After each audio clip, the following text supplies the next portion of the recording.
today. Please allow me to start off by thanking all our attendees for taking the time to join us. And most importantly, we would like to thank our presenter, Dr. Devon Bailey, for her effort with preparing and giving this presentation. Before I officially introduce Dr. Bailey to you, I would like to go over some housekeeping rules and some important information.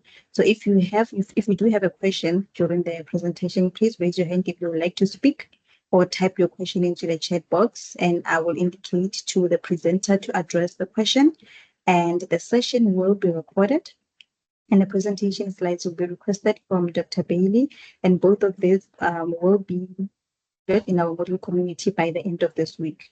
And also a feedback survey will be sent out during the session on the chat box. May I kindly request for you to complete the survey for us to gain insight on whether this workshop was useful and how we can improve in the future, and as well as to provide some kind words to our presenter for their hard work. And this will also be used for the facilitators and RCD reporting. And also by completing the survey, you will receive a certificate of attendance, and this feature is currently being integrated into your link.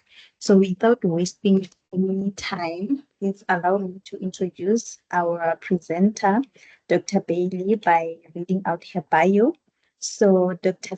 Devon Bailey is a lecturer at the UJ Department of Philosophy. She completed her PhD titled The Black South African Female Dancer, Analyzing Soma Aesthetics and Psych-Aesthetic Approaches to the Problem of Identity Politics at the University of Johannesburg. Her research interest includes themes of art and aesthetics, race, gender, social class, identity, and recognition as it pertains to the literature on identity politics, identity and self-knowledge, as well as African philosophy and performance theory. So without wasting any more time, I would like to hand over to Dr. Devon Bailey. And before I do that, I would like to ask Dr. Bailey, would you like to take questions during the session, or would you rather take questions at the end after your presentation?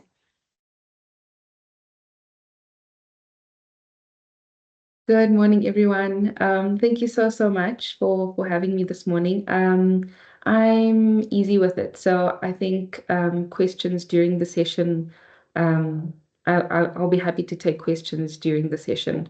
I know that sometimes you might have a burning question on a particular slide that you want to ask, and we want to go with the momentum of the session. So I will welcome questions and comments during the session, and I will also open up the floor for questions and comments at the end of the session as well, if that's okay.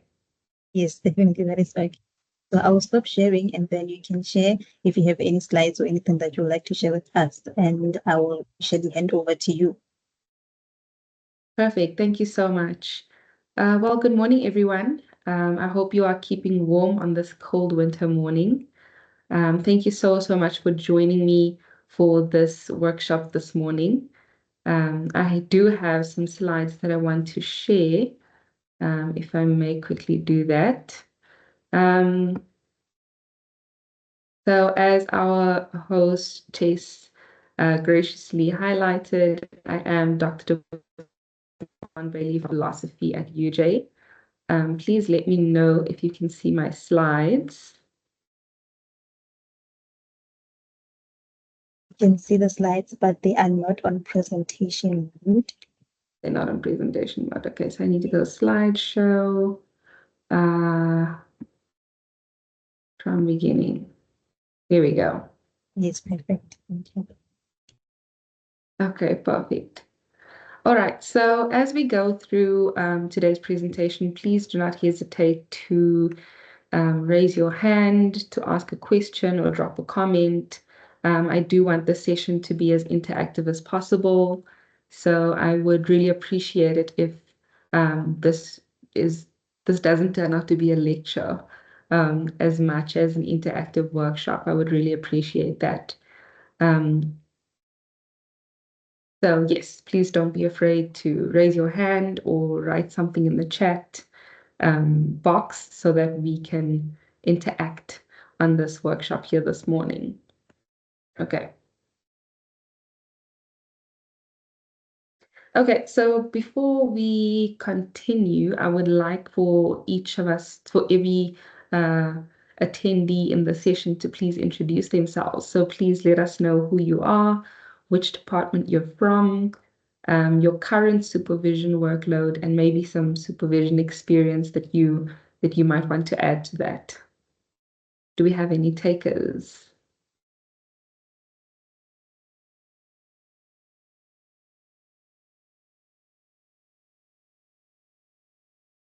Not all at once now.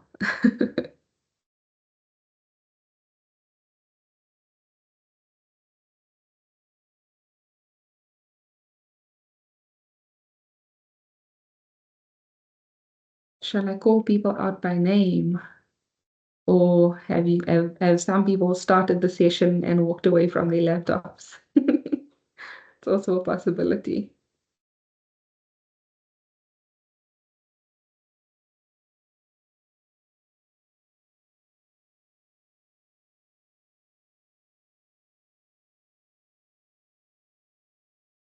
Oh, everybody's muted.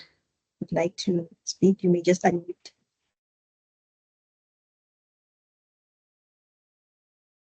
Okay, let's ask Isaac. Isaac, can you please introduce yourself? Are you able to unmute yourself? Yeah, I'm able to unmute myself. Can you hear me? I can't hear you so nicely. You can hear me? You sound very far away. Could you increase your Okay. volume? Okay.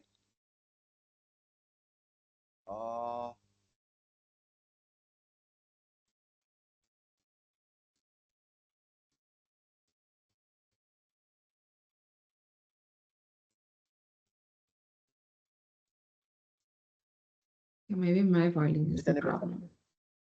Yes, that is better. I can hear that now. Okay. Good morning. I am Ajigo Isaac, and thanks to the organizers of this educative forum. I am a postdoc in the Department of Geology, Faculty of Science, University of Johannesburg.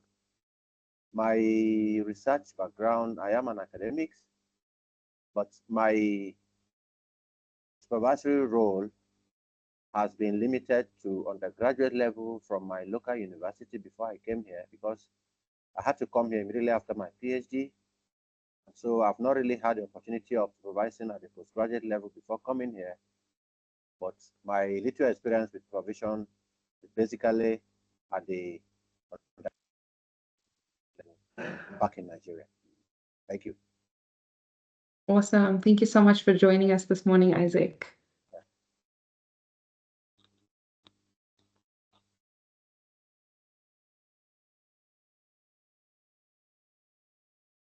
Hey, Mfundo, please introduce yourself. Yes, good morning. Can you hear me? Yes, we can hear you clearly. Oh, all right. It's Dr. Mfundo Nkosi from the Department of Mechanical and Industrial Engineering Technology.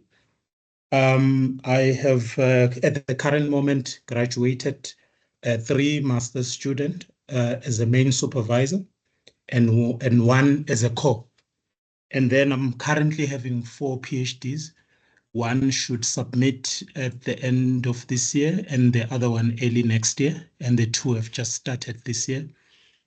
And then I've got 3 other current master's students and then 3 that disappeared on me.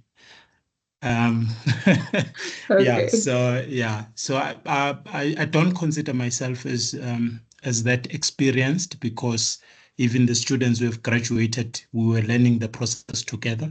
So I'm still growing on the process. Thanks. Excellent. Thank you so much for sharing. Yeah, students can disappear on us sometimes. It happens that way. Thank you so much for that. Okay, Vanolia. Morning, everyone. My name is Nuria Mokhadibani, and I'm an EL in the Department of Strategic Communication. I'm currently just supervising honors students.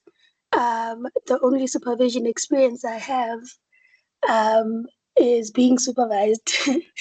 So I am currently just supervising honors students because this is my first year as a lecturer.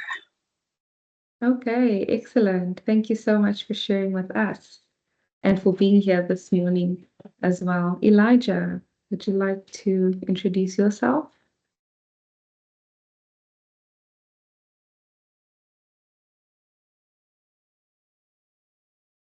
Elijah, are you with us?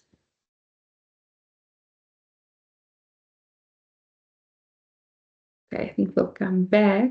Eric?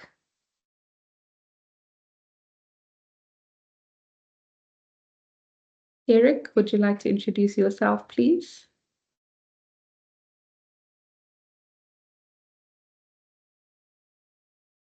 Okay, I think people have walked away from their laptops. Betty?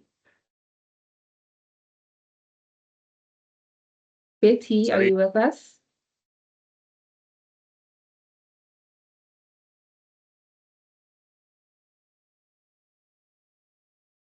are you able to hear me now? Yes, Eric, we can hear you. Yeah, sorry. First, I logged in late. My name is Eric Mogire, a postdoc.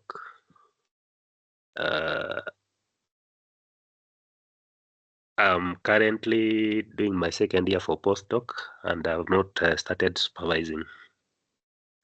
Thank you. All right. Okay, so we have different levels of experience here. Thank you so much for sharing with us, Eric. Betty, are you with us? Yes, did you hear me? Or No, did you hear me? I can hear you No. now, though. Okay. I say I'm Betty. I'm a lecturer in Department of Psychology. I'm supervising honors students presently. I've started with one master student. I'm still learning under this process of supervision. Therefore, I realized that attending this workshop is going to be very profitable for my side. Thank you. Okay, thank you so much for sharing with us. Who else do we have in the room? Pulafela, would you like to introduce yourself? I hope I'm saying it incorrectly.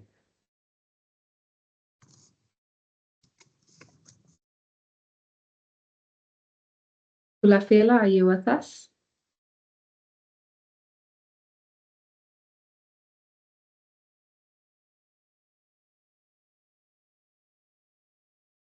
Okay, so Pulafela and Elijah have not yet introduced themselves. Are you guys able to unmute? Hi everyone, hope you can hear me. Yes, we can hear you.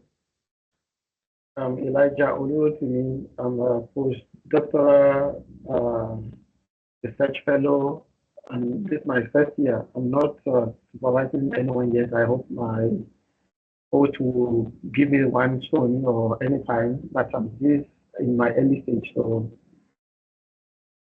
that's it. Thank you. Perfect. Thank you so much, Elijah. Okay, Pulafela says her mic is disabled. Are you able to speak now? It is enabled now. Yes, he can unmute and speak. Hello. Hear me? You sound very far away, or your volume is low.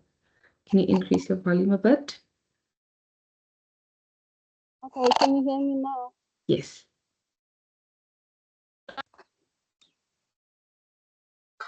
Can you hear me now? Yes, I can hear you.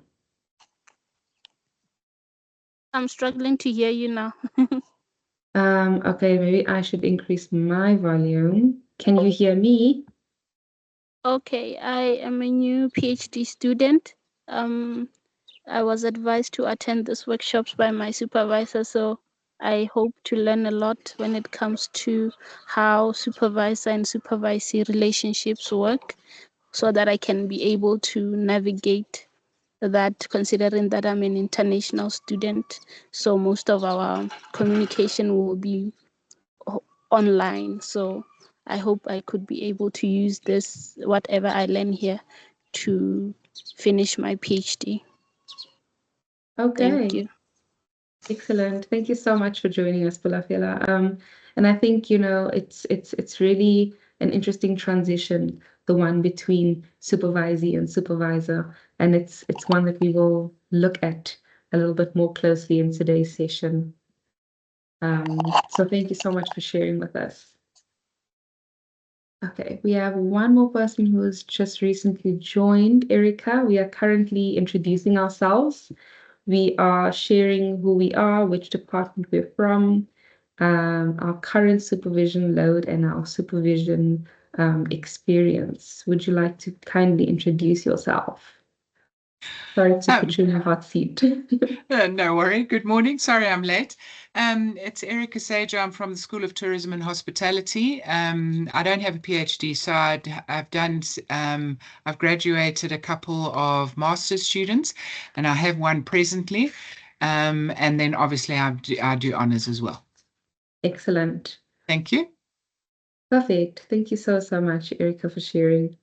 Okay, so as we can see, there is really a good variety of expertise across the board here this morning.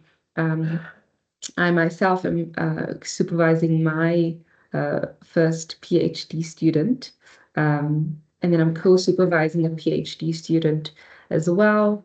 I've graduated 3 honor students. I now have 2 honor students. I've graduated a master student as well. And I co-supervised a master's as well. So as we can see that we're really just in the process of learning from one another, which I hope is something that we'll be able to do some more of here this morning. Okay, so without further ado, I think, where did I leave my screen? Let me just check if I can see that. Because I was sharing my screen at some point. Let me just figure this out real quick. Yes, we can still see your presentation. Okay, that's great. I can't see my presentation though, so that's a bit weird.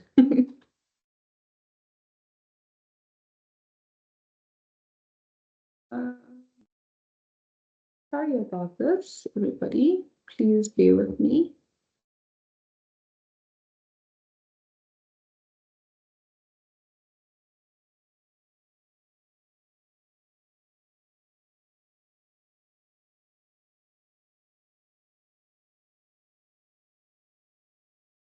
Okay, so we have now done our introductions. Thank you everyone for participating in that section over there.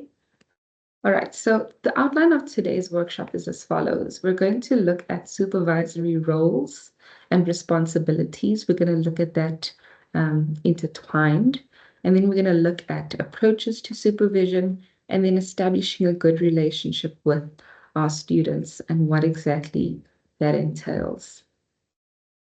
Okay.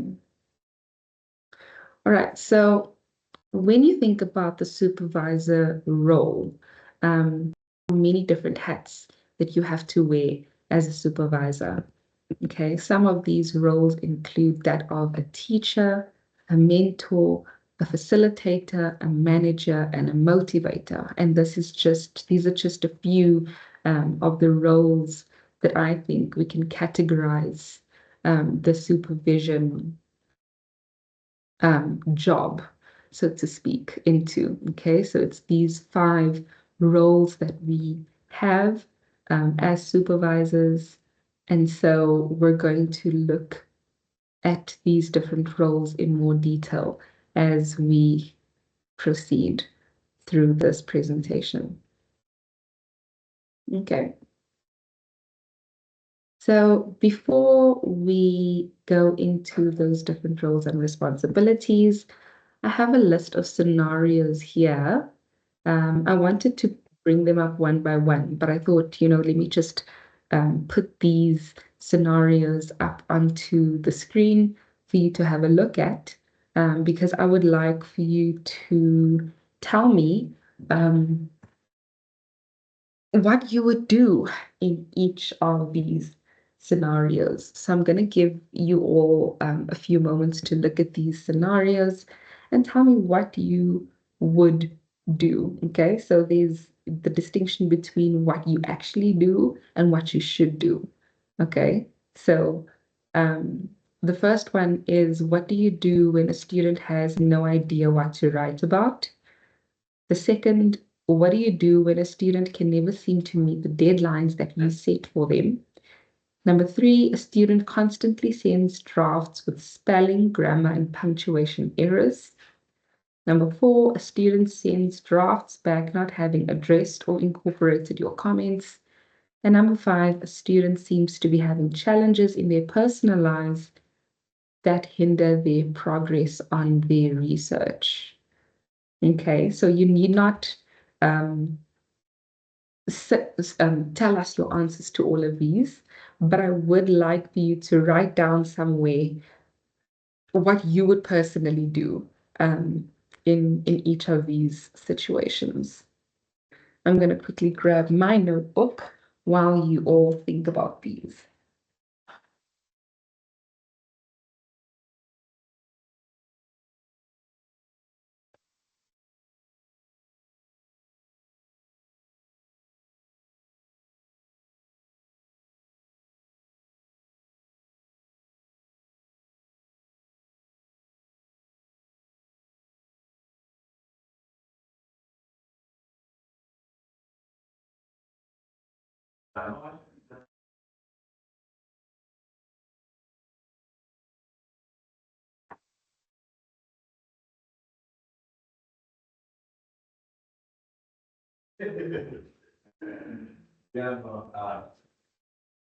Okay, do we have any takers? Anyone who would like to answer the first question? What would you do when a student has no idea what to write about? What do you do? Okay, I won't be able to see any hands at this point because I want to still be able to see my presentation.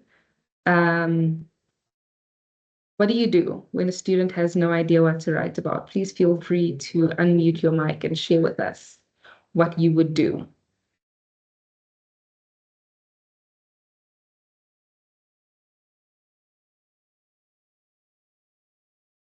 When a student has no idea, they come to you and they say, I'd like for you to supervise my project. I'm interested in these topics. I've read a little, but I'm not exactly sure what to write about. What do you do?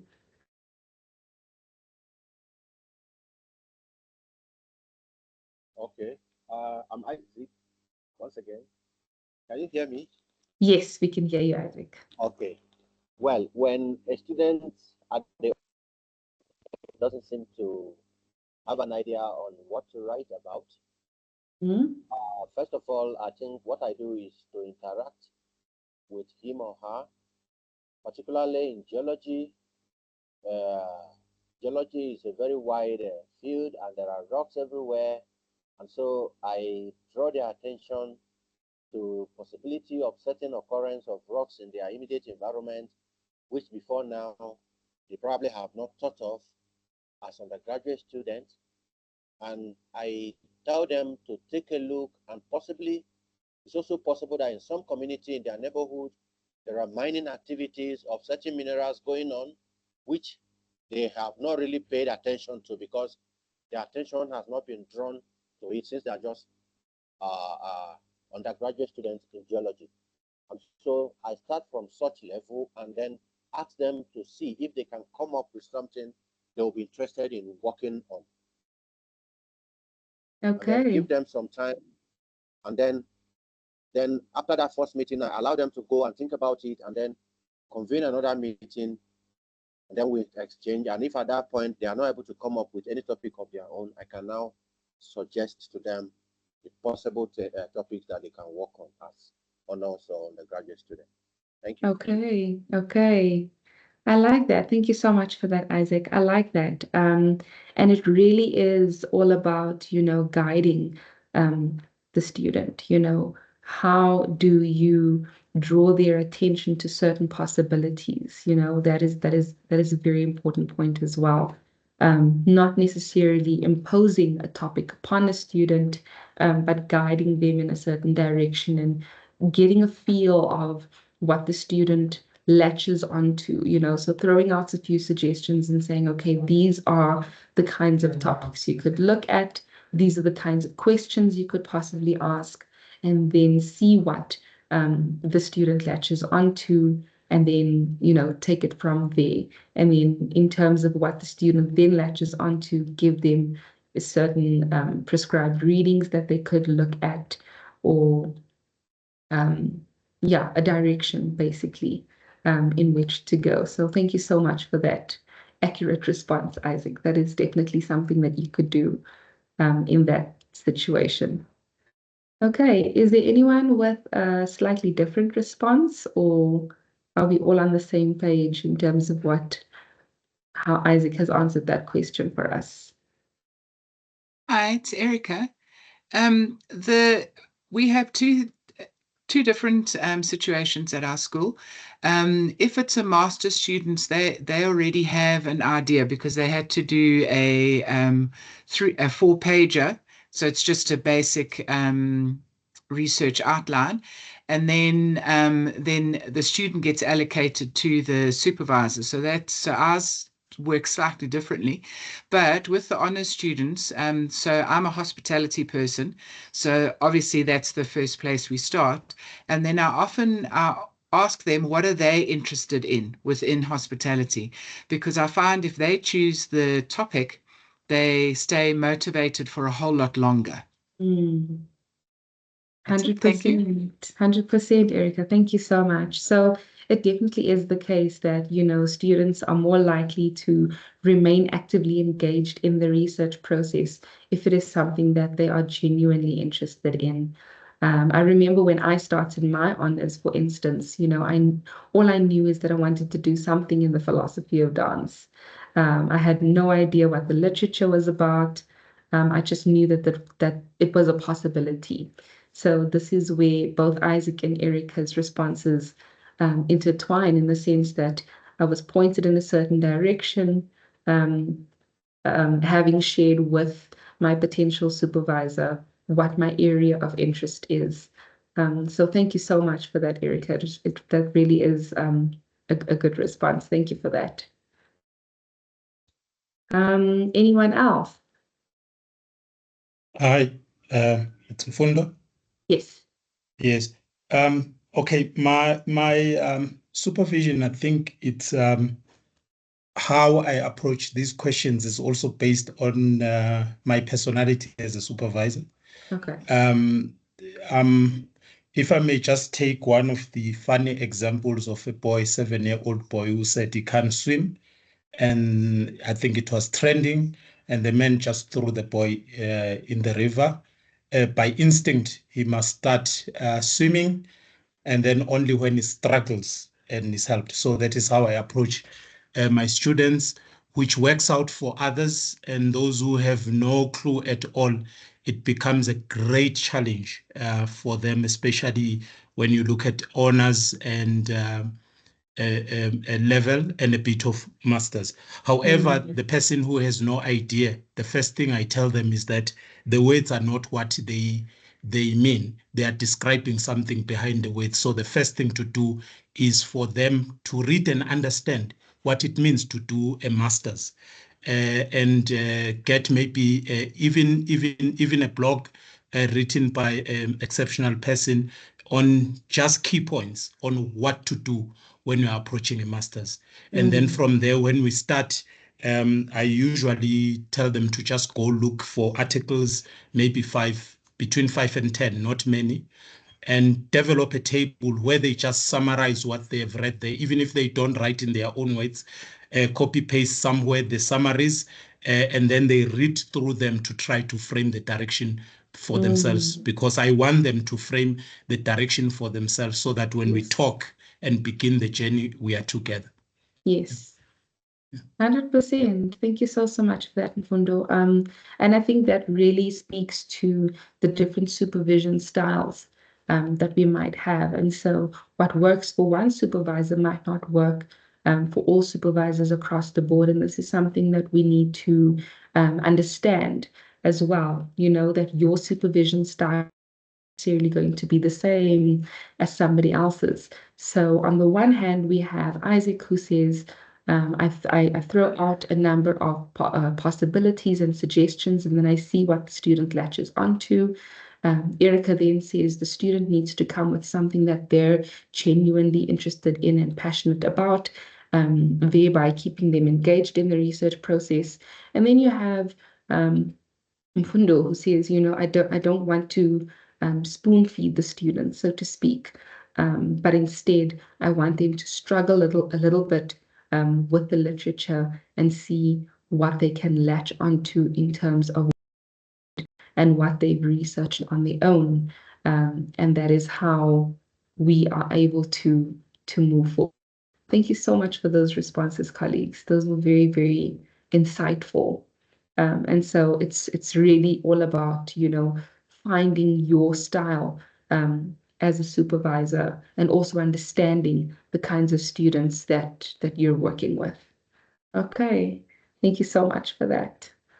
All right, I think we can move on to the second point here. What happens when a student can never seem to meet the deadlines that you set for them? What do you do? A student is always late in sending drafts or sending work, or a student can never really, you know, meet at the time that you want them to meet with you. How do you handle that kind of situation? What would you do when the student struggles to meet deadlines? So remember, there are the set deadlines by your particular faculty, your particular department, and then there's also the deadlines that you will set for your student in terms of revising their work and providing feedback and that type of thing. What happens when the student struggles to meet deadlines? What do you do? Remember, there are no right or wrong answers to these questions. We are literally, you know, sharing our experiences and sharing what we would do in these situations to learn from one another and to also just gain an understanding of the various supervisory approaches that people have. What would you do when students struggle to meet deadlines? It's a tough one. It's a tough one. Any takers? What do you do? What do you do? Do you constantly sit on the student? Do you email them constantly, reminding them that they owe you work? Do you wait in the hallway so you can give them the side eye? Do you leave them be and allow them to just submit work whenever they're ready? How do you approach that kind of situation? Yeah, Isaac here once again. Okay.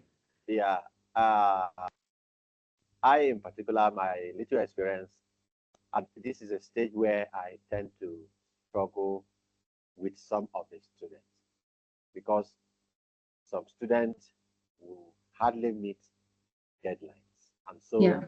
it will turn to a scenario where one will be reaching out and calling or inviting them to let them know they need to meet up with deadline.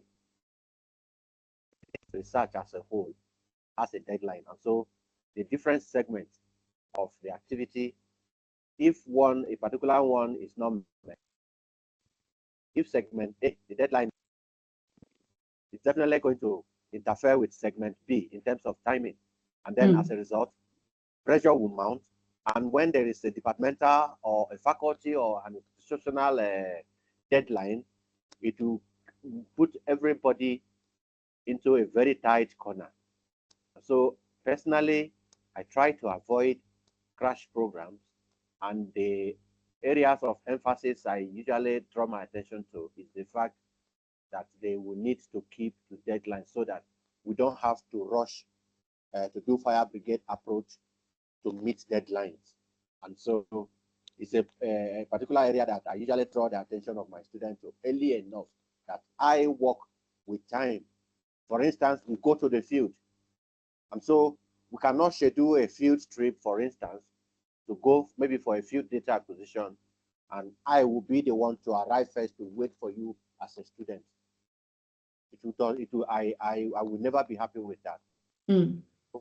I go through such guidelines, draw the attention to the need to keep the time to work with schedule so that all of us will work in harmony rather than putting ourselves into a tight corner at the end of a particular deadline for either submission of the whole project or a particular segment of it. Mm. Thank you. 100%. Thank you so much for that, Isaac. So constant reminders can be very helpful, because sometimes students might feel that, well, my supervisor's not saying anything, so I'm sure I'm still fine for time. But oftentimes students need that constant push. They need that nudge to be reminded and to say, listen, hey, I'm still waiting for work. What's happening? When can I expect a draft? Okay, thank you for that, Isaac. Anyone else want to share with us what you do when students can't meet deadlines? We have a comment from Hundo, and he is saying, I think those who have not supervised can also help us by indicating what they would have expected from their supervisors or purely state their opinions that might help us. Yes, 100%. So for those who have not yet supervised, who are still being supervised, what do you think, what would you expect from your supervisor in that instance? Remember, we are learning from one another. There is no right or wrong answer set in stone. As Mfundo said, just share your opinion on how you would want that kind of situation to go down. Hi, it's Erica again. What I do with my students, I still use a paper diary, and I say to them, so with the master students, I see them it depends where we are, but more or less every 2 or 3 weeks. And then when we're together, I book the next one.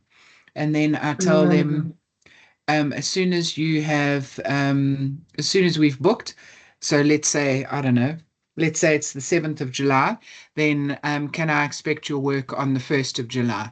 And normally, because then they know exactly what the next deadline is, they tend to, even if they can't meet it on the 1st, I usually then get it on the 2nd, or they send me a message, it's been really busy, whatever, I'll send it to you by Friday.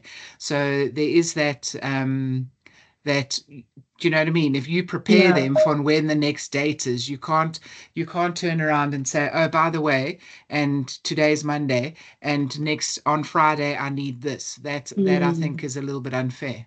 But that's the way that I work with them. Also, right in the beginning, they have to prepare a time schedule on where they'd like everything, how they plan their study. And in that way, you also kind of get them to tell you what they're planning, and they tend to then meet them. But I mean, 1 or 2 days out doesn't really make that much difference, because my lecture load is quite hectic anyway. But yes, that's the way that and I must admit that so far that's worked for me. Thank you. Awesome. Thank you so much for that, Erica. Yes, I share your sentiments in the sense that, if you schedule a meeting with the next meeting with your student during the meeting you're currently having and schedule deadlines with them, then, it gives them this window period within which they can kind of either submit early or stretch that particular deadline a little bit, which then avoids this kind of crunch time that Isaac alluded to. Instead of letting the pressure mount up, by being uncertain about the deadlines, having a clear time schedule, specifically one drawn up by the student themselves. That's a very good idea, Erica, to try and get them to keep to the standards that they're setting for themselves. So oftentimes, it's easier, well, not easier, but it's more rewarding and fulfilling, and there's more lessons to learn in meeting your expectations of yourself as a student, than meeting your supervisor's expectations of you. And it really enables students to take responsibility and accountability for themselves, for their own work, and for the way they manage their own time. So excellent response there, Erica. Thank you so much. Okay. So I hope that we are all making notes on this particular section, because this is really the section that we can all learn from one another. Okay, what happens when a student constantly sends drafts with spelling, grammar, and punctuation errors? What happens? The student just doesn't seem to revise their draft thoroughly enough before they send it to you. This can be a very frustrating process. Either, these errors will get to you so much to the point where you can't read through the document without fixing it yourself, or it impacts the way you read the students' work, to the point where you're not able to give them constructive feedback.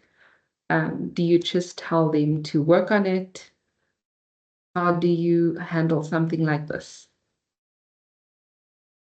Yes, Mfundo. Okay, on this one, my honest answer at first, I get angry, not even frustrated. I think it's because I was taken by a supervisor for my master's earlier, who was very strict on this. He told me from day one. So that's exactly what I also tell my students, with spelling, grammar, and punctuation. However, I also don't want them to use the tools during that time, like Grammarly and other AI tools, because we are working together.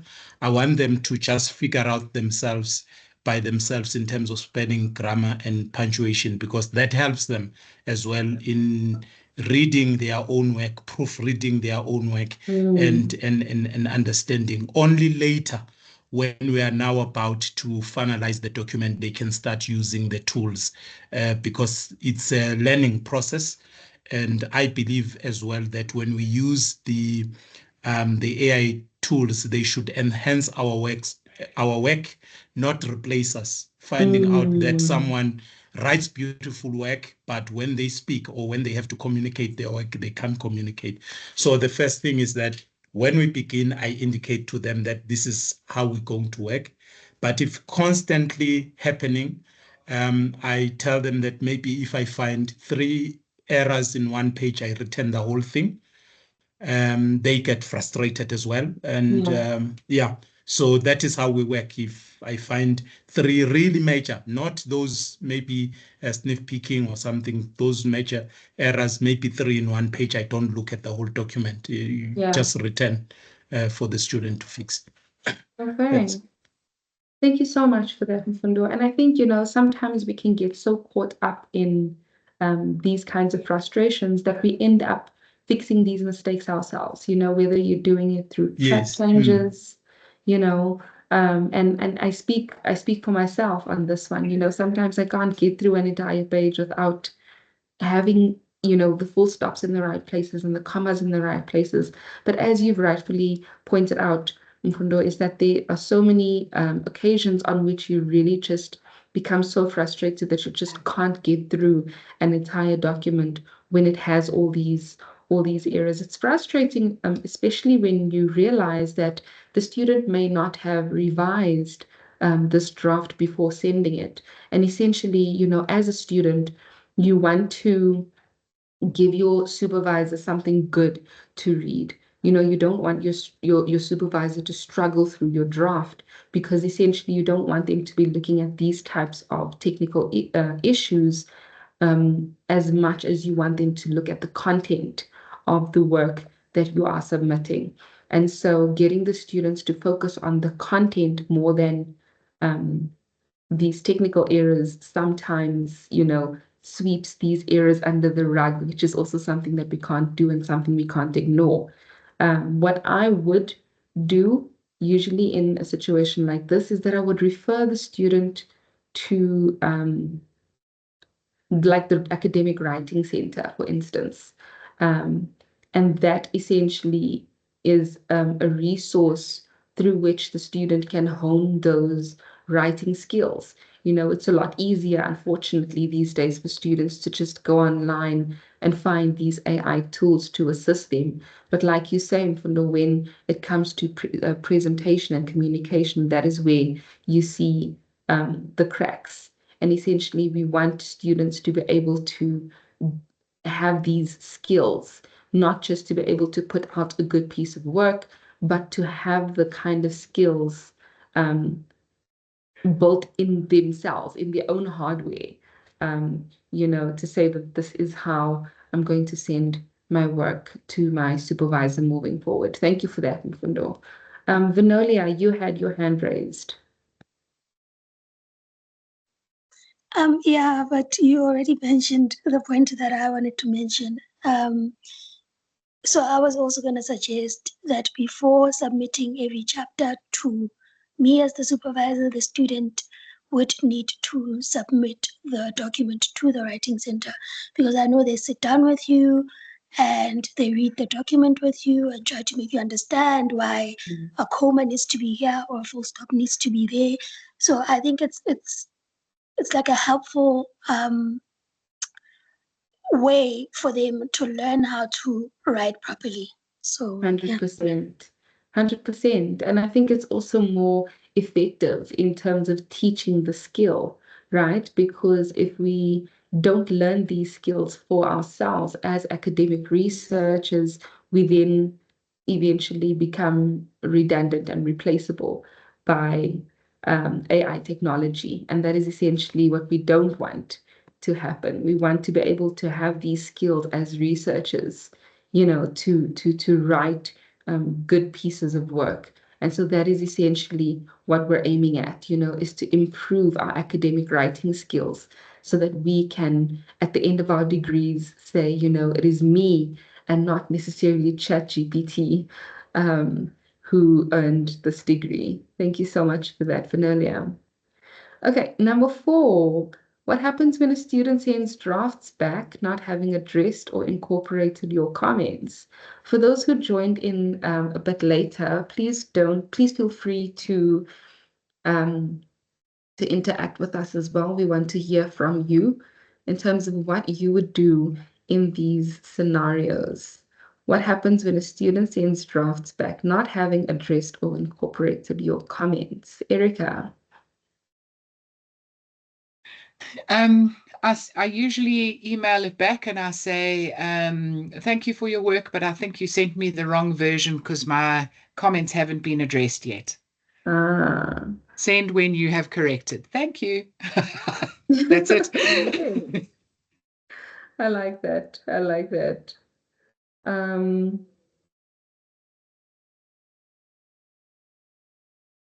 Okay. And so sometimes, Erica, it's tricky when you have to actually go through the document and see, that this is something that I previously commented on that somebody didn't fix. Because it might be a situation where, the student will remove all your comments and just continue working on it on their own without having addressed those comments. And so sometimes you really have to go through that kind of draft with a fine-toothed comb to be able to identify those places where they would not have addressed your comments. But I think you are spot on there, send it back and say, listen, I'm not satisfied with the way you've addressed or have not addressed my previous comments and suggestions. Please send it back when you have worked on them, which ultimately forces the student's hand.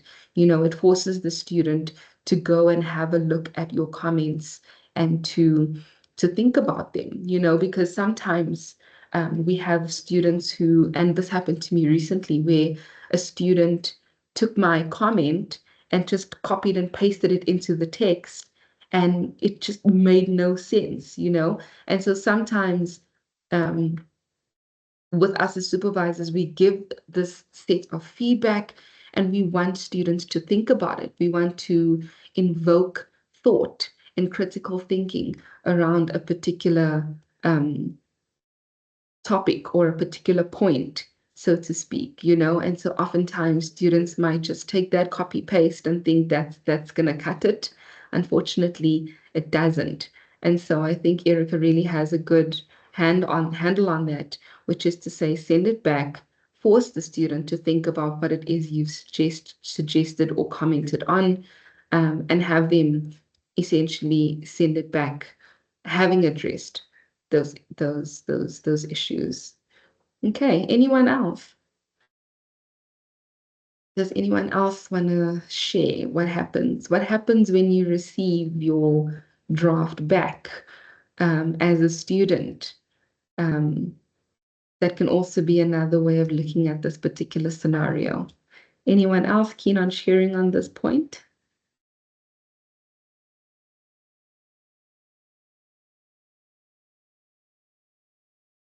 Yes, Mfundo. Yeah, I was just trying to allow others maybe to share there. Thanks, Erica, for that. I think also myself, I've been doing it differently because it is linked to the previous question where you get frustrated. And when comments were not incorporated, usually for the first time, I will address the student. But when it happens for the second time, let's say I usually give a student feedback maybe within 2 weeks. I sometimes take the whole month and the students say I haven't received feedback. Then I will say I haven't received any updated document. And then we deal with the issue after that.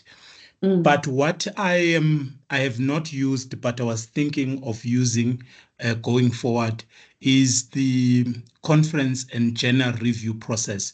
To say if I have reviewed your chapter and made comments, when you submit any draft after that, you write the response comments to say, on this comment, I have corrected it on page so and so. Maybe you can even highlight in red and indicate on the comment section how have you addressed that. So that is what I'm taking forward to ensure that my comments are addressed whenever the draft is worked on.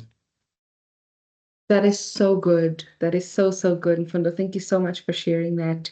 And I think that is something that we can definitely all learn from, and it's something that we can all take with us in our supervision journeys, is to say, when I provide feedback via the track changes via the track changes section, have the student not only delete or resolve that particular comment, but respond to it and say, this is how I've addressed it, this is how I've answered it, this is how I've incorporated your suggestion or your comment into the draft, and this is where you can find that particular response. That is a very, very good way of doing that. Thank you. Erica, you wanted to follow up on that? No. Okay, is that a high five? All right. Perfect. Thank you so much for that, Mfundo. Okay, one way to also get through to students, because sometimes you have instances where it's a constant recurrence, the student just does not seem to get it. So in sending those kinds of drafts back, you could maybe copy in the postgraduate coordinator in your department or the HOD in your department to say, these are the particular comments and suggestions that I've required. Please ensure that you send them back you have not addressed them previously, please make sure that you address them next time. It's almost as if the presence or the knowledge of somebody in a position of higher authority, so to speak, could kind of, shake the students a little bit and let them know that indeed we are holding them accountable to the kind of work and the kind of quality of work, rather, that we expect from them. Because oftentimes, students will focus more on the quantity of the work rather than the quality. And essentially, the quality of the content of the work is what we're looking at. Okay, so some very helpful tips there, colleagues, on how to deal with that kind of situation. Thank you very much for sharing. Okay, and then the last one, a student seems to be having challenges in their personal lives that hinder their progress. What do you do in that kind of situation? What happens? Venolia. Yes. So speaking from my personal experience with how my supervisor dealt with my issues when I was having challenges in my personal life, is to, if the student is open to it, obviously, to speak to them, get to understand where they're coming from and all of those things, and what are the challenges that they may be facing in their personal life, and then suggesting ways for them to get help. I remember my supervisor suggested that I visit I visit psychiat. Also, she would suggest things, changing my diet and all of these things, just to deal with stress and anxiety and depression and all of those things. So that worked for me, and I think if the student is willing to open up to a supervisor, and a supervisor is also willing to hear the student out, that would be a good method to follow. 100%. Thank you for that, Valeria. Thank you so much for sharing, specifically from the student's viewpoint. It really is something that we can latch onto and learn from. Yes, there was another hand there. I see it has disappeared. Simiso, yes. Thank you. I hope you can hear me. Yes, we can. Thank you. I agree with the comment that was made. However, I tend to be very cautious about personal involvement in personal problems, or because that could get you into a very slippery slope that may be quite difficult to recover from as a supervisor. So at the beginning of the supervision process, one would have engaged with the students on my role and their role, and where where lines should be drawn. This does not mean, of course, that as a supervisor one is insensitive to what the student is going through, but sensitivity in my case would be, go to psychiat. How much time do you need to sort things out in your life? And I really do try not to get too involved in terms of finding out the nitty-gritties of students' personal issues, because that could be misinterpreted. That could also just lead to other problems. That's my approach. Thank you. Yes, 100%. Thank you so much for sharing that, Smiso. And it really is something that we need to take into account.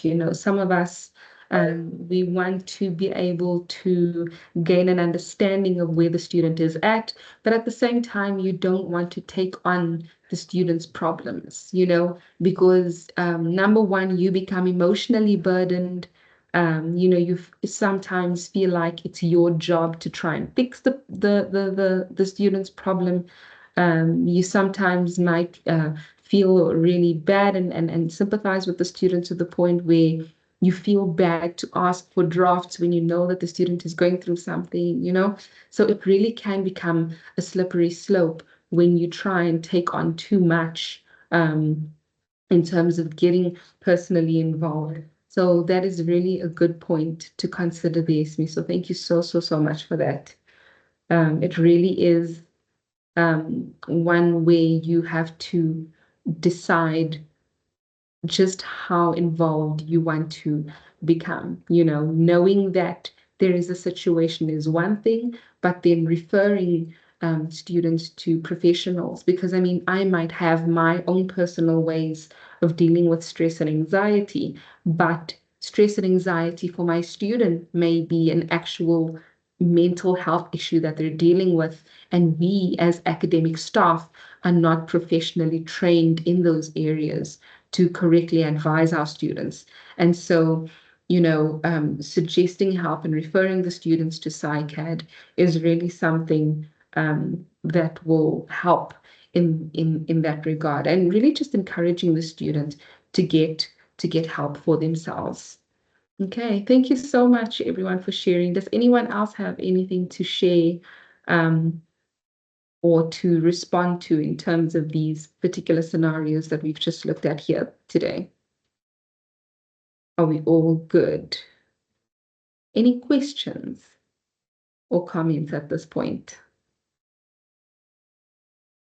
I think there's I think we've learned so much from each other at this point. We can even end the workshop here, but we won't. We won't. Thank you so much, colleagues, for your input and for your participation on this particular section of the presentation. That is really something, there's really a lot to learn from one another in this regard. Thank you so much. Okay, so some of the roles that we play in the journeys of our students is, number one, that of a teacher, okay? And the definition of teaching is to impart knowledge or instruct. So naturally, what we would have to impart into our students is best practice for our field of study. Okay, so Isaac mentioned earlier that he is in geology and that he would, point the students to particular artifacts that they can look at in the framework of their own communities. With me being in philosophy, for instance, I would sometimes have to teach my students to look at, possible counter arguments that may come up later on in response to their particular theses or claims or arguments, for instance. And so depending on the field of study you find yourself, you might literally have to teach the student best practice for your field of study and best practice for academic writing or research, so to speak. You need to keep your student in line with rules and policies that they may have previously been unaware of, which is also very, very important, specifically as pertains to plagiarism. Students might have made it through undergrad not having encountered any issues around plagiarism. But remember that teaching also comes with a lot of reminding. And so teaching is not a once-off thing where, you give the lesson plagiarism and expect them to get it the first time around. You might have to go into the actual draft and say, look at this. This is an instance of plagiarism. You didn't do proper in-text citation, for instance, and that type of thing. So this is what we would need to teach our students. We need to impart knowledge and instruct them. This is how you do it. This is what we don't do. Okay. There are also different levels of reading, writing, and understanding. And so we need to understand that our students are also on different levels. We can't expect from an honest student the same kind of writing and understanding as that of a PhD student. And so it's important for us to understand the levels of our students, and then likewise to assign levels of responsibility, or to assign responsibility and to expect a level of responsibility from the student according to their level of postgraduate study. Okay. Any comments or questions on this slide? Do you find yourself having to teach your students certain things it could be a frustrating process at times, and understandably so, but I think it's one that we just need to make peace with at this point. Okay. All right. Then we also need to mentor the academic, right? We are in the academic space. And so to mentor means to advise or to train someone. And being a mentor to somebody speaks a lot about the kind of interpersonal relationship that you develop with the person in terms of nurturing their academic abilities and nurturing their and journeying with them through this academic process. So you hone the students' academic writing skills by providing comprehensive feedback on their drafts. You could point the students to a particular reading or literature that they may not have looked at previously that might be helpful for their work. We help the students understand what it takes to be an academic. And so part of the mentorship process includes, getting the student involved within the academic community. Within the philosophy department, we usually have colloquia, which are these talks that outside speakers or sometimes internal speakers give, to basically broaden the scope of knowledge and understanding of our students. And so we hone critical thinking skills and argumentative and dialogue and dialectic skills in that sense by encouraging our students to attend these kinds of talks and attend different kinds of workshops that essentially equip them for the research journey. Okay, and according to, in the words of our emeritus professor Henny Lotter in the Department of Philosophy, we must teach students how to be agents of their own learning. And essentially, we do that by example as well, so sticking to the deadlines that we commit to as supervisors, so if we say, I'm going to provide feedback by next week Friday, provide feedback by next week Friday, and if not, communicate as Erica rightly pointed out earlier. Make sure to maintain that open line of communication between yourself and the student to say, I'm running a day late on your feedback, but I'm working on it, to just also let the student know that there are certain challenges that one will face when it comes to time management or whatever the case may be. But when you're in this situation, this is how you respond. Keep a line of communication open, become an agent of your own learning. And agency speaks to a sense of responsibility that you assume for yourself as a student. And so requiring for our students to take responsibility of themselves and of their own projects is really part of that mentorship process. Okay. Then we need to facilitate the project. To facilitate means to make something easier. And so we can either, I thought immediately of the example of, whether you give the man fish to eat or do you teach him to fish, and so I think about the comment made by Mfundo earlier, where he said, I want to, oftentimes I find myself wanting to just tell the student what to do, but,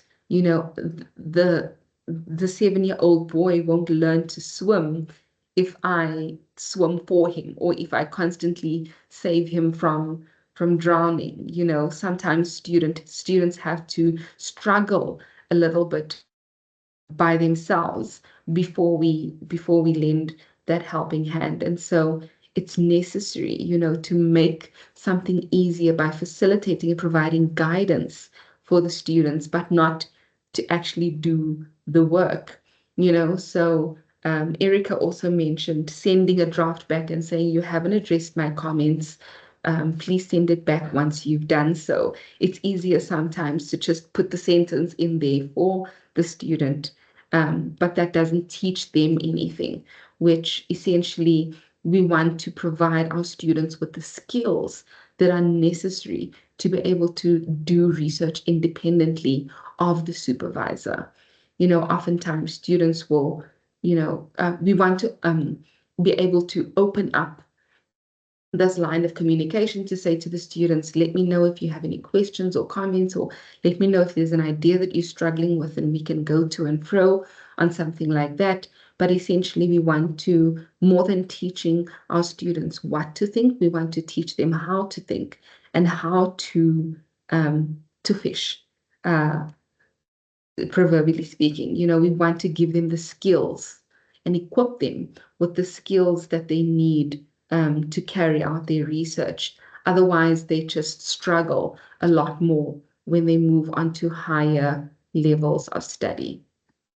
So you want to facilitate the project by providing guidance, but not doing the work for them. So that distinction is a very important distinction to make. Okay, and I thought this meme was funny, the PhD student trying to locate the gap in the literature.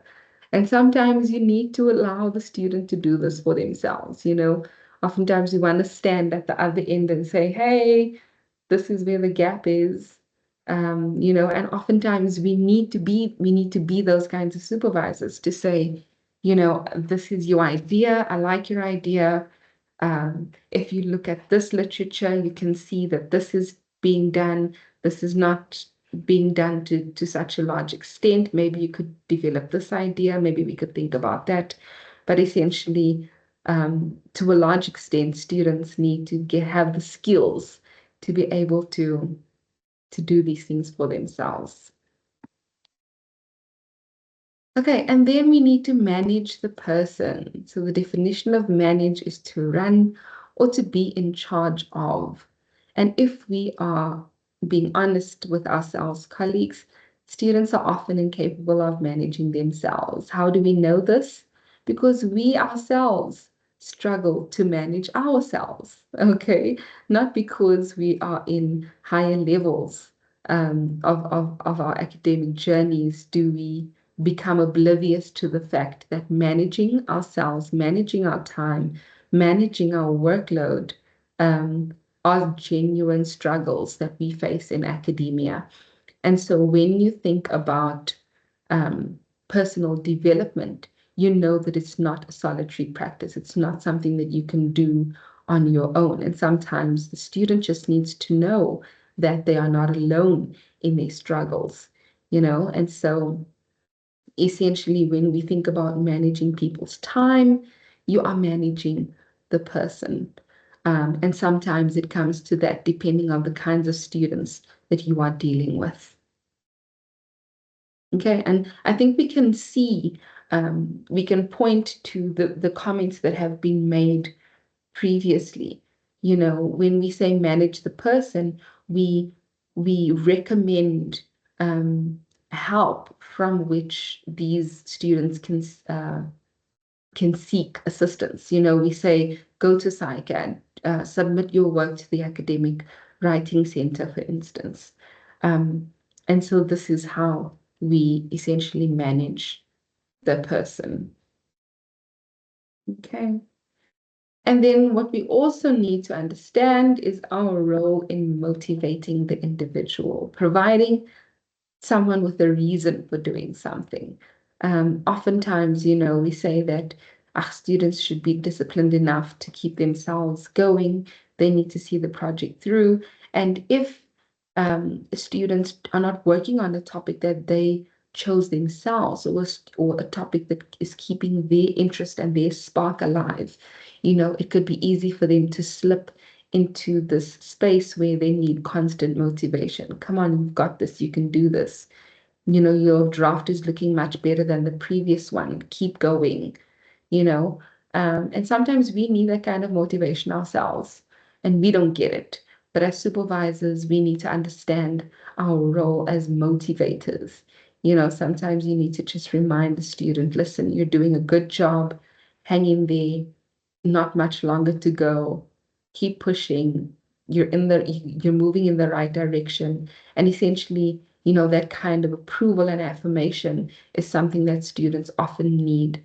And we know as supervisors that when we were completing our studies, or while we're completing our studies, we are in constant need of that kind of motivation as well. Okay, so unfortunately, we're not all motivational speakers, but at some point you need to become that for your students. There's a quote that I like that says, "You will never always be motivated, so you must learn to be self-disciplined," which is what we are striving towards, even us as supervisors. The self-discipline is that one thing that we strive towards, but a little motivation is welcome every now and then. Okay. Just another meme in line with what we just spoke about in terms of motivation. Okay. Are there any questions or comments at this point? Does anyone want to weigh in? Can you relate to what I've shared in the previous slides? Is there anything that you would like to share from your own experience at this point, colleagues? Yes, Mfundo. No, I just wanted to agree with you on that one of managing self. I think that's a difficult task we face. Sometimes when I joke with my colleagues, when I feel overwhelmed, I usually say I feel like my own students, with the only difference that I'm their lecturer in terms of meeting the due dates and all that.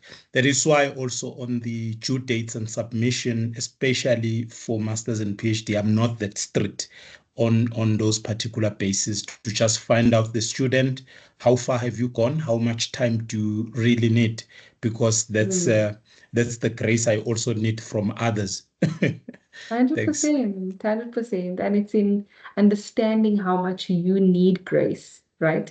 That you are able to extend it to your students. Yes. 100%. Thank you so much for sharing that. And so really, colleagues, once we get to a certain level, it's almost as if we forget what it was like to be students' shoes. And so essentially, we need to extend grace as far as we possibly can, also within limits. We don't want to push the boundaries too far, lest the students take advantage, lest they think that they have more time than they actually do.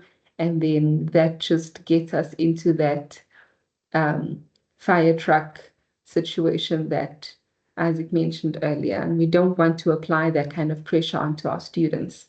So we just motivate them constantly and understand that, self-discipline is a difficult feat. And it is something that we are all constantly working towards. Okay, so the approaches to supervision are as follows. I've taken this from this particular article that I've listed on this screen. I will remember that we will be sharing the slides with everybody, so you don't need to write this down at this point.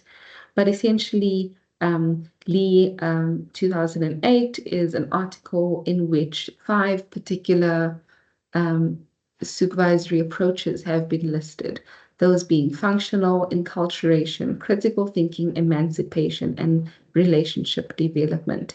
And so you can see here that, the supervisor's activity differs from one approach to the other, as well as their knowledge and skills.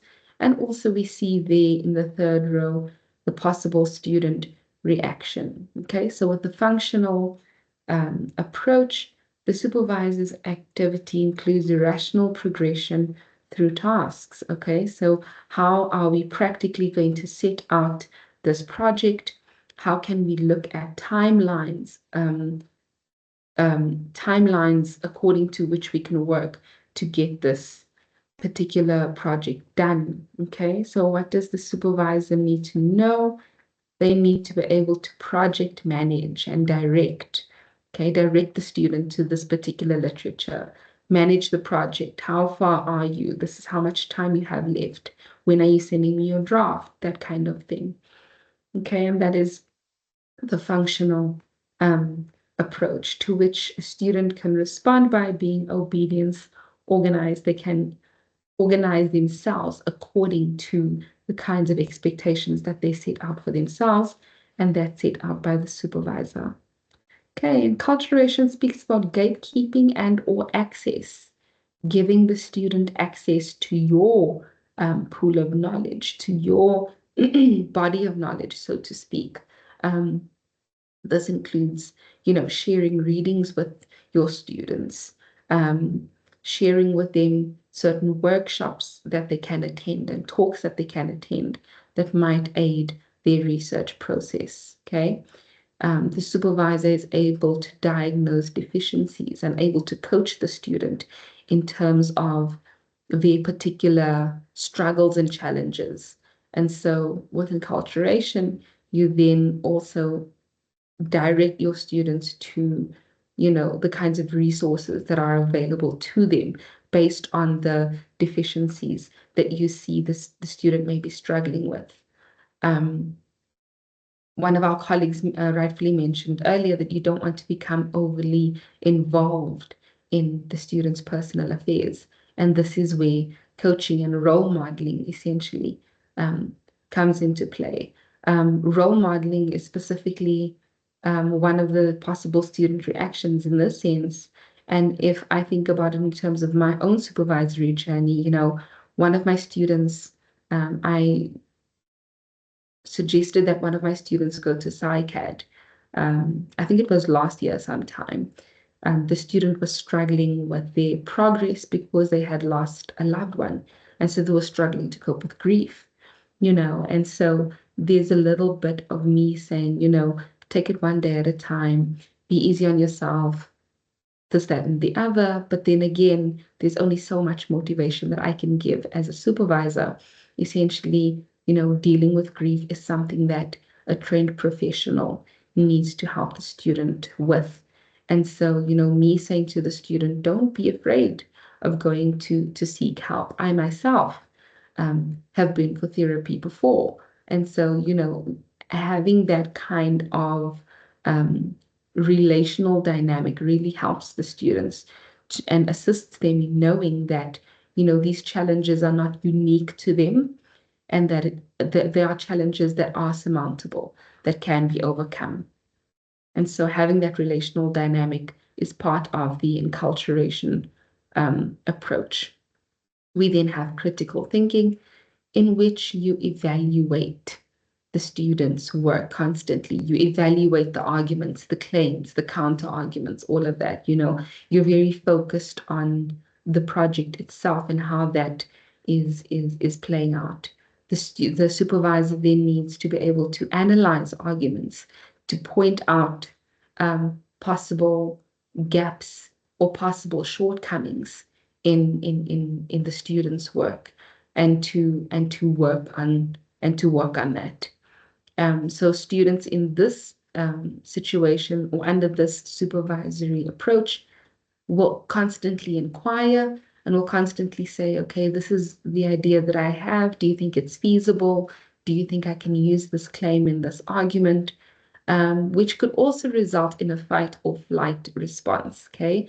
So students can easily become intimidated by this kind of approach, and they can either fight through it depending on their measure of resilience, or they can just flee, and say, nope, never mind, this is not what I signed up for, which might have been a possible case in one of those master students who just went missing. They might have felt like, nope, this is too much. This is not what I signed up for. And essentially that is a possible response from the students. Okay, emancipation speaks to mentoring, supporting, and constructivism. So students will constantly need that guidance. They're constantly going to need that measure of support to say, I am here. Here is your feedback. You don't just want to give a thumbs up on the student's work. Even if it is a good draft, you want to go back and say something like, your arguments have improved since the last draft. I see that you've changed this, your writing has improved. Even if it's good feedback, students want to know that you are actively engaging with their work. And so facilitation and reflection are the skills that you would often possess as a supervisor with this kind of approach, is to constantly reflect on the good, the bad, and the ugly of the project as well as the process. This can then lead the student to personal growth and reframing, to say, this is how I'm growing personally from this experience. So essentially, we don't only want to improve the project, but we want to improve the person as well. And so when I said manage the person earlier, this is also something that I was alluding to. According to relationship development, we supervise by experience, thereby developing a good relationship. So you constantly, as a supervisor, draw on your own experiences as a student, and thereby creating this relational dynamic that can become very healthy and helpful for your student. You then need the measure of emotional intelligence. To be able to take into account the fact that the student might be encountering their own challenges and difficulties while trying to finish, excuse me, this kind of project. And oftentimes, we can underestimate the magnitude of a postgraduate degree. Especially when once we've passed that phase, we can often forget what it took for us to actually overcome those struggles and those challenges. And so we want to become and be very mindful of that. Okay, so the functional role speaks about the professional role of the academic, getting the student to understand where they fit into the academy. As an honest student, you fit in as an honest student, as perhaps a tutor in your department, and to basically supervise students according to their role within academia. With enculturation, student becomes a member of the academic discipline, and this is where you hone the academic writing skills of the student. You introduce the student to workshops that they could attend, talks that they could attend, that would ultimately equip them with the skills needed to thrive within your particular academic discipline. Okay. Critical thinking speaks about arguments that require evaluation to be worthy of widespread respect. So you want to make sure that your students' arguments are really good and that they're making a significant either contribution to the literature if you're supervising PhD students, or that they're just conducting a constructive analysis of the current literature, which is also something that we can look at.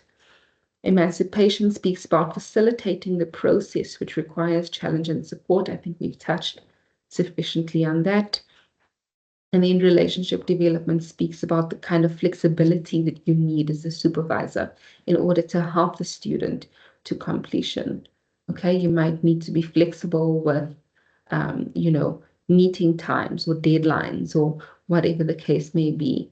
And you have to be flexible with how you work as well. If that's what it requires for the student to complete their project. Okay. Here we have the interchange between professional and personal self. Professional role and the personal self, and there's this distinction between dependence and independence, and essentially we want to bridge the gap between dependence and independence as supervisors, and that is our role. The role that we need to understand about ourselves as supervisors is that we need to the gap between dependence and independence. So whereas students would need constant explanation, we need to be that gap where they can bridge that gap, where they can then program their own work, facilitate their own research, and so I think this slide is particularly interesting and particularly helpful when you identify your supervisory approach and how you navigate that. Okay. There are also advantages and disadvantages. So I'm not going to go through all of these in detail. I want you to look at these slides and try and locate yourself as a supervisor in terms of the kind of approach to supervising that you take. And also remember that these approaches, they don't operate in isolation of one another. One can often overlap with the other, depending on the kind of student that you're working with, and depending on the kind of situation that you find yourself in with your different students. So I have put out the what do you call this? The citation for you. So here it is at the top on the slide on approaches to supervision. It is a document that you can easily access on the internet, and it's very helpful. It speaks specifically to PhD students, but I think, you know, in terms of understanding your own approach to supervision, it's a very helpful article to read. Okay. All right, so finally, establishing a good relationship with the student will entail understanding what the student has going on.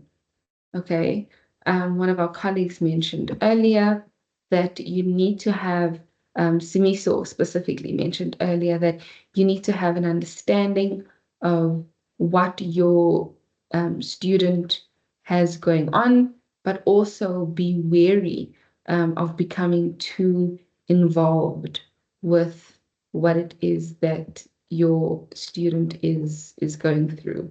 You know, you want to develop a level of understanding with your student, to know what's going on, to know that they're getting the kind of help that they need.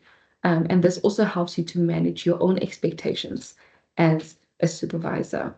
You know, you need to help students to facilitate that work-life balance, okay? And to also facilitate your own work-life balance. So sometimes we become so engulfed in work and with our students that we forget that we also have other students to focus on. We forget that we also have our own research outputs that we need to focus on. And so there's really that work-life balance that we need to gain an understanding of. So we need to understand that our students are trying to navigate this work-life balance as much as we are, and that helps us essentially to manage our expectations as supervisors. Okay, then we need to refer students to relevant sources of assistance.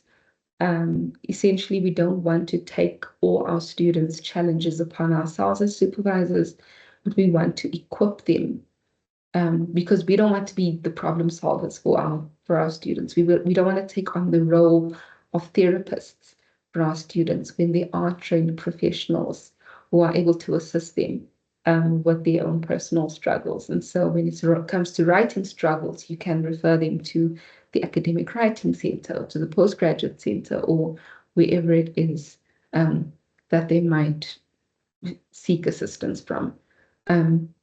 Vanolia spoke about being open as a supervisor to speaking to your students about their struggles. And if you're not that kind of person, which sometimes we just genuinely are not, you know, sometimes you'll have supervisors who are more dedicated to getting the work done than to understanding the particular personal struggles that the student is going through. There might be somebody else in the department who is easy to talk to, that you can refer the student to. You know, and so relying on the help and the assistance of your colleagues as well is something that you could use and rely on, apart from SciCAD and the Academic Development Center and the Writing Center and the Postgraduate Center, the library and all of that. But make sure that you have open access with your students in terms of the kinds of resources that can equip them for their research journey. Share personal tips and tricks. I feel like this is really something helpful for our students. Also for them to just know that they're not alone in what they're going through, that you understand what they're going through, also from maybe having experienced some of those challenges yourself. I think it makes you more relatable as a supervisor as well, for students to know that, these are the kinds of tips and tricks that I work on. When everybody's busy in the house during the day, I wake up very early in the morning while everybody's still sleeping to try and work then. So instead of just expecting from our students to get it right, we can share personal tips and tricks, and we can essentially just remember what it was like when we were students and supervisees. This will be easier for current students who have not yet come to the end of their academic journey as PhD holders and postdocs. But essentially, for those of us who have passed that line, some of us would have to think a little bit further back than others to remember what it was like being a student or supervisee. But essentially, that's what we need to remember. We need to remember that we were in this very position, asking ourselves, am I finishing my degree or is my degree finishing me? Okay. All right. Okay, colleagues, we have come to the end of my presentation. Are there any questions or comments at this point? Well, there is a comment on the chat box, and it's from Erica, and Okay. she's saying, I almost think you need to embrace a couple of these depending on the student, and you need to be different approaches according to where the students is in their study. So I think here she was referring to the approaches that you showed on your slides. Okay. So that's the comment from her. Yes, 100%. Thank you so much for that, Erica. We really need to, we can't have a one size fits all to our students. It really differs and varies on a case by case basis. And this is how we need to approach our different students. Some students will require a more critical thinking approach, while others will require a more personal development approach. And so we really need to consider the kinds of students that we're dealing with and not be too set in our ways in terms of the approach that we take as supervisors. And that I think can become particularly helpful. Okay, anything else? Any other questions or comments at this point? We have a hand from Fundo. You may go ahead. Thank you. Thank you so much for the presentation. I like, there was another presentation, I think it was last, maybe 2 years back. There they were able to ask us to tick certain questions, answers to certain questions where you would discover where you fall as a supervisor. Yes. And I found myself to fall exactly on how I work the issue of letting you sink first and then wait to facilitate after.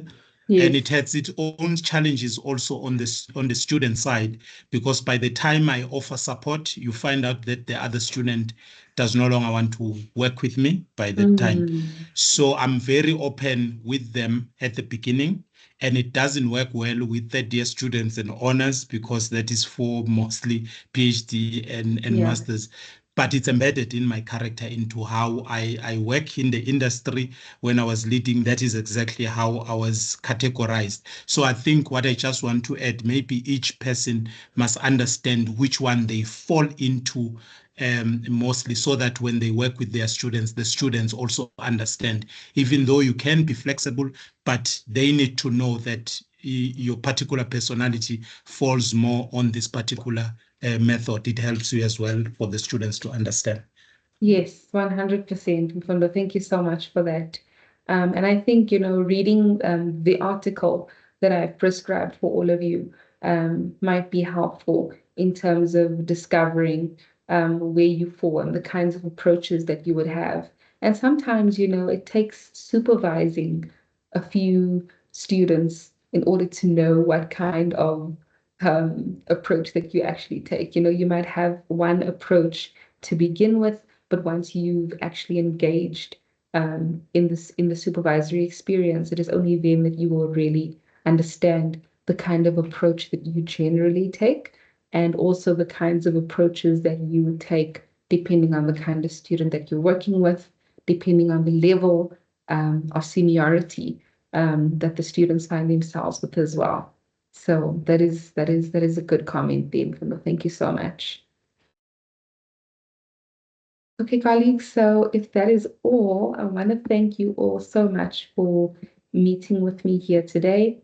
I hope this was helpful to all of you, and I want to thank you for being so enthusiastic and interactive. I think we really I was able to learn a lot from you as well. So thank you so, so much for that. Thank you so much, Dr. you. Bailey. Thank you. It Bye. was very informative presentation. Thank you. Thank you. Thank you very Yes, much. thank you Please so don't much forget to to complete the every. survey, everyone. Yes, thank you so much for that, Dr. Bailey. Please complete. Can we all complete the feedback survey?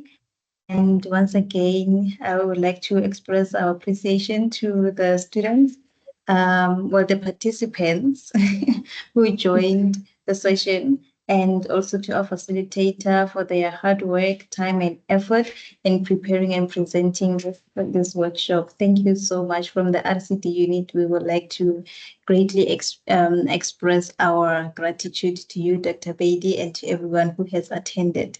So the workshop recording and the slides will be made available on our Moodle community. Please don't forget to complete the feedback survey.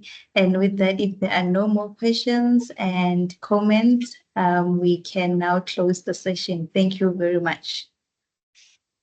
Thank you, everyone. Bye-bye. Thank you very much. Take care.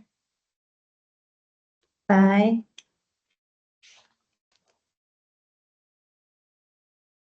Hello.